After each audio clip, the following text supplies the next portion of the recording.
ஐயனார் துணை சரியில்லை டுடே எபிசோடில் நம்ம வானத்தை இருந்துட்டு வாயை வச்சுட்டு சும்மா இருக்காமல் பாண்டிக்கிட்ட தேவையில்லாமல் நான் மெடிக்கல் ஷாப் வச்சு இவ்வளோ பெரிய ஆளாக போகிறேன்னு மட்டும் பாரு.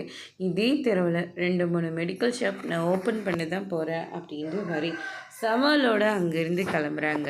நேராக வீட்டுக்கு போன இடத்துல அவங்க அப்பா அம்மா கிட்டேயும் எனக்கு மெடிக்கல் ஷாப் வச்சு தாங்க, நான் யார்கிட்டையும் போயிட்டு கை நீட்டி வேலை செய்ய மாட்டேன் அப்படின்ற மாதிரி சொல்லிடுறாங்க.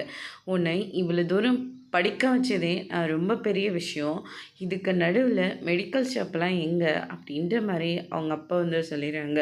உடனே அவங்க அம்மா இருந்துட்டு இதுக்காக தான் படிப்பு முடிஞ்ச கையோட கல்யாணத்தை பண்ணி வச்சிடலான்னு ஏற்பாடு பண்ணால் இவ கட்டினா அவனைத்தான் கட்டுவேன் அப்படின்னு சொல்லிட்டு ஒத்த காலில் நின்னா. இப்போ பாருங்க, அந்த குடும்பத்துக்கு உழைச்சி போகிறதுக்கு நம்மளுடைய எல்லா ரத்தத்தையும் உரிய பார்த்துட்ருக்கா இவ அப்படின்ற மாதிரி சொல்லிடுறாங்க. இங்கே பாருங்கள், நான் யாரோட ரத்தத்தையும் உரியல, என்னை பெத்திங்க இல்லை, என்னை படிக்க வச்சிங்க இல்லை, இப்போ எனக்கு மெடிக்கல் ஷாப்பும் வச்சு தாங்க, அதை வச்சு நான் மற்றது எல்லாத்தையும் நான் பார்த்துக்கிறேன் அப்படின்ற மாதிரி சொல்லிடுறாங்க. அதுக்கு அடுத்து தான் அவங்க அப்பா என்ன பண்ணுறதுன்னு தெரியாமல் ரொம்பவே கவலையோடு இருக்கார். அதுக்கடுத்து தான் இந்த சைடு சோழனும் நிலாவும் வீட்டுக்கு வராங்க.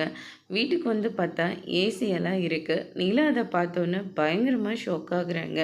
இதுக்காக தான் நீங்கள் என்ன பிளான் போட்டு வெளியே கூட்டிகிட்டு போனீங்களா? ஆமாம், இதெல்லாம் என்னது அப்படின்னு சொல்லிட்டு கேட்கவும் சோழனுக்கு என்ன பேசுறதுன்னு தெரியல.